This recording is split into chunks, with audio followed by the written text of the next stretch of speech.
does not in any way justify the killings of over 10,000 people in the Gaza Strip. Are you entitled to have declare war to one area of your own country?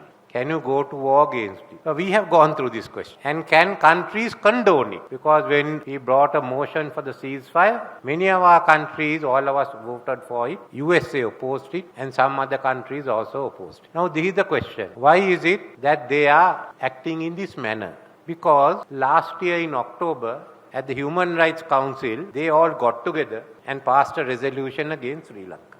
Today, there are major issues that has risen in regard to the declaration of human rights and the normal course of international affairs. I only must refer to the war that is taking place in Gaza. When Hamas attacked Israel on 7th of October, the government of Sri Lanka condemned it. I said, though Sri Lanka stands by the principle of Palestine in statehood, we cannot condone this act. We can't condone terrorism. And it also left the government with the right of retaliation within the laws and rules available in the international community. But that, in my view, does not in any way justify the killings of over 10,000 people in the Gaza Strip. This is not figures that I have, these are figures that are being quoted by the UN agencies. Now this raises another issue. Are you entitled to have declare war to one area of your own country? Can you go to war against it? So we have gone through this question. And can countries condone it? Because when we brought a motion for the ceasefire, many of our countries, all of us voted for it. USA opposed it and some other countries also opposed it. Now this is the question. Why is it that they are acting in this manner? Because last year in October, at the Human Rights Council, they all got together and passed a resolution against Sri Lanka. The country that moved it was Canada, who also at this time moved the amendment to the ceasefire resolution.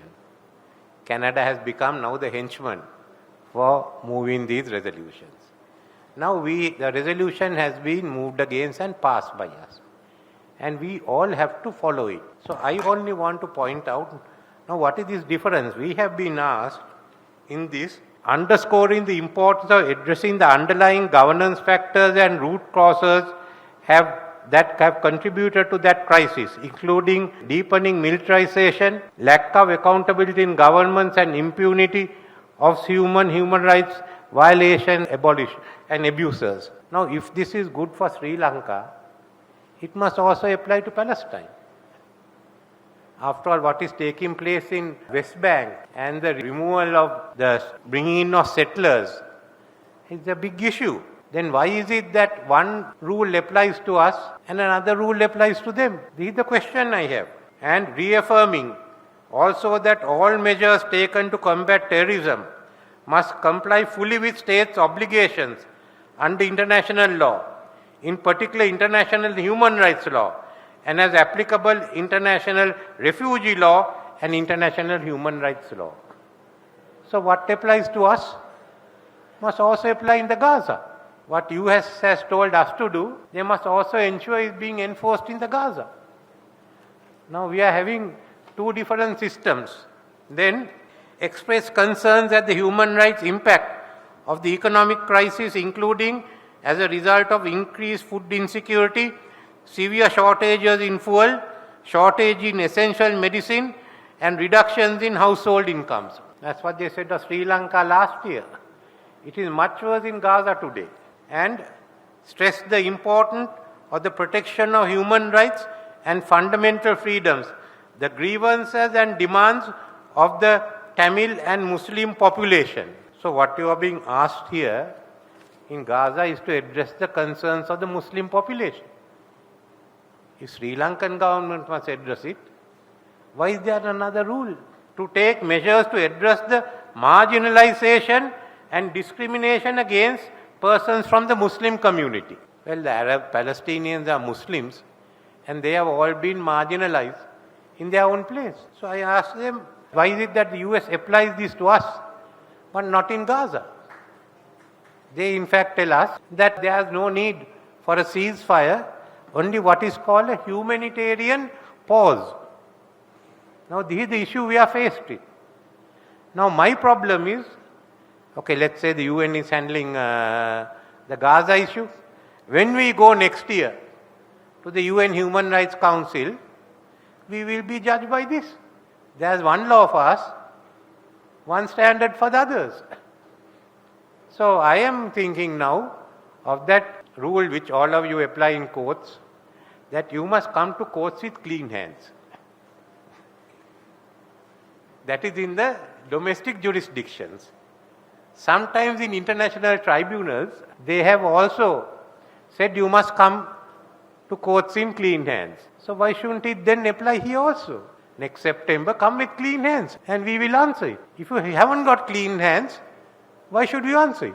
That's the question I have. So I thought I'll ask the Minister of Justice and the Minister of Foreign Affairs, together with our Attorney General and our permanent representative with UN, to consult international legal opinion on this application that you must come to courts in clean hands. Why shouldn't it apply to the Human Rights Council? Can you ask a country which has condoned so much of violations then to come and say that we shouldn't do it? So this is what we must study and what we must go ahead.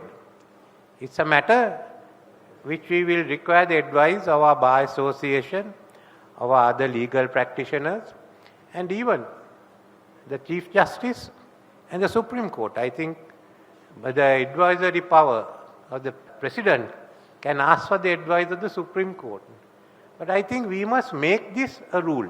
You can't have one law for us and another law for someone else. I am against it. If it applies to all, I will stand by it. Sri Lanka will stand by it. If it doesn't apply to all, why on earth should we do it? But when we go there, we must remember that our hands also must be clean from today to that day. That's why I say the agreement reached between President Rajapaksa and Ban Ki-moon must be implemented.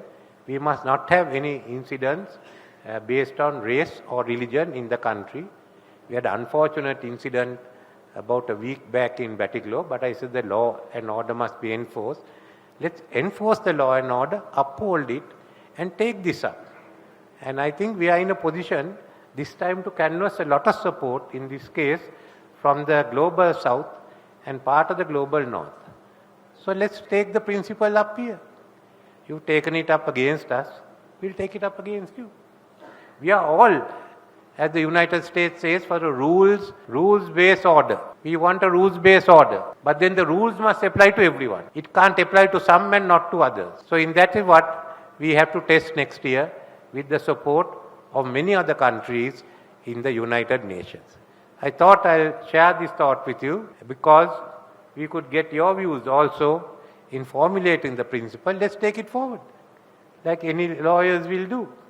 And let's see where we do. I am sure we will succeed. Thank you.